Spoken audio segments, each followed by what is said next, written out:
February 23rd, 1992. Dear friend, I was sitting in the waiting room of the clinic. I had been there for an hour or so.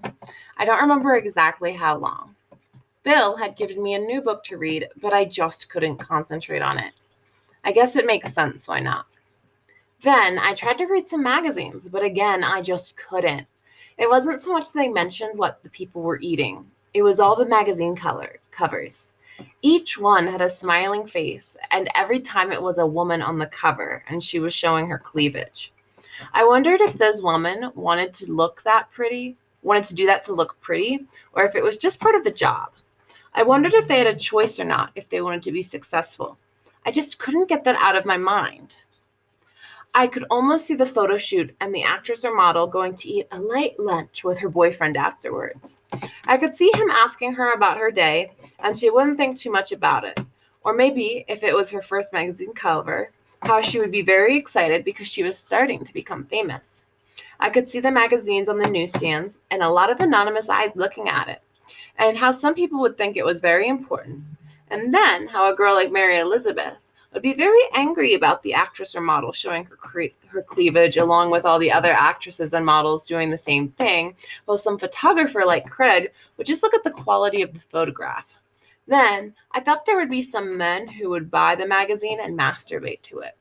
And I wondered what the actress or her boyfriend thought about that, if they did at all. And then I thought it was time for me to stop thinking because it wasn't doing my sister any good. That's when I started thinking about my sister.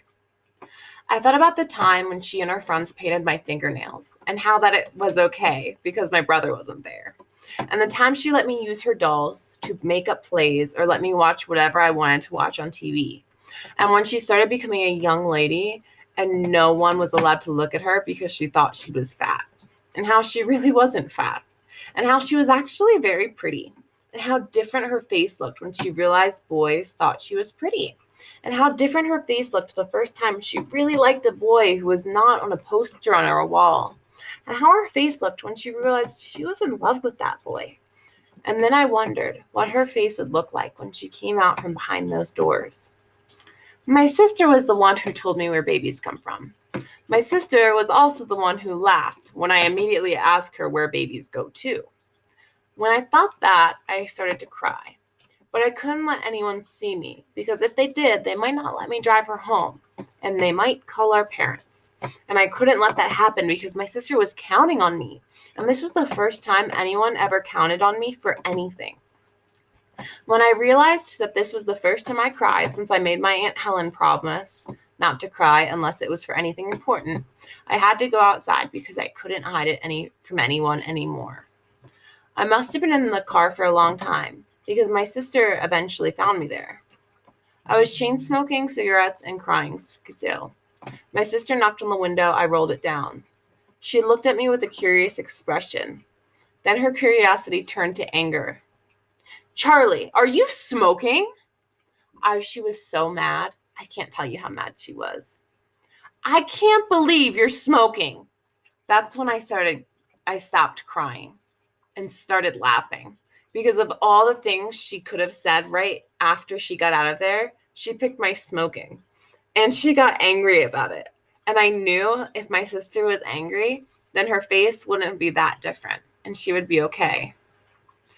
"I'm going to tell Mom and Dad, you know?" "No, you're not." God, I couldn't stop laughing. When my sister thought about it for a second, I think she figured out why she wouldn't tell Mom or Dad. It's like she suddenly remembered where we were and what had just happened and how crazy our whole conversation was, considering all that. Then she started laughing. But the laughing made her feel sick, so I had to get out of the car and help her into the back seat.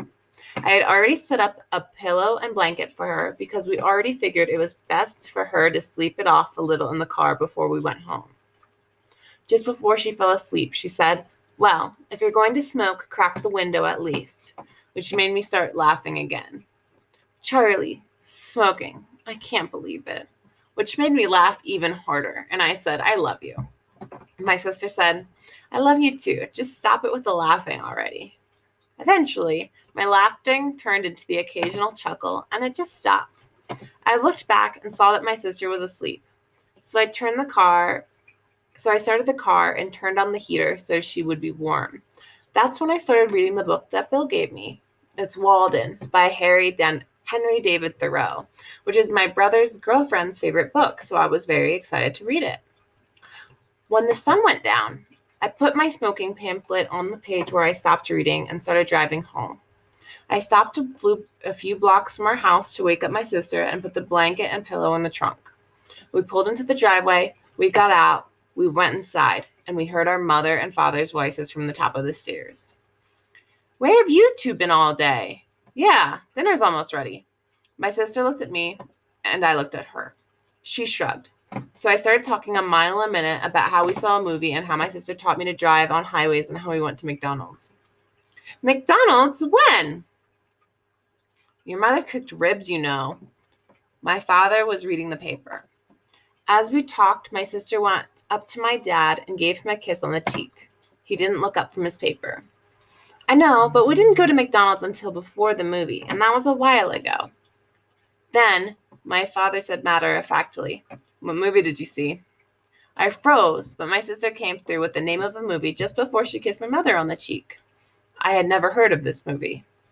"Was it any good?" I froze again. My sister was so calm. "It was okay. Those ribs smell great." "Yeah," I said. Then I thought of something to change the subject. "Hey, Dad, is the hockey game on tonight?" "Yeah, but you're only allowed to watch with me if you don't ask any of your stupid questions." "Okay, but can I ask one now before it starts?" "I don't know. Can you?" "May I said, corrected. He grunted. "Go ahead." "What do the players call a hockey puck again?" "A biscuit. They call it a biscuit." "Great. Thanks." From that moment and all through dinner, my parents didn't ask any more questions about our day, although my mom did say how glad she was that my sister and I were spending more time together. That night, after our parents went to sleep, I went to the car and got the pillow and blanket out of the trunk. I brought them to my sister in her room. She was pretty tired, and she spoke softly. She thanked me for the whole day. She said that I didn't let her down. She said that if she wanted it to be our little secret, since she decided to tell her old sorry guys. And she said that she wanted it to be our little secret since she decided to tell her old boyfriend that the pregnancy was a false alarm. I guess she didn't trust him with the truth anymore. Just after I turned out the lights and opened the door, I heard her say softly, "I want you to stop smoking, you hear?" "I hear." "Because I really do love you, Charlie." "I love you too." "I mean it. So do I." "Okay then. Good night." "Good night." That's when I shut the door and left her to sleep. I didn't feel like reading that night, so I went downstairs and watched a half-hour-long commercial that advertised an exercise machine. They kept flashing an 1-800 number, so I called it. The woman who picked up the other end of the phone was named Michelle. And I told Michelle that I was a kid and did not need an exercise machine, but I hoped she was having a good night. That's when Michelle hung up on me, and I didn't mind a bit. Love always, Charlie.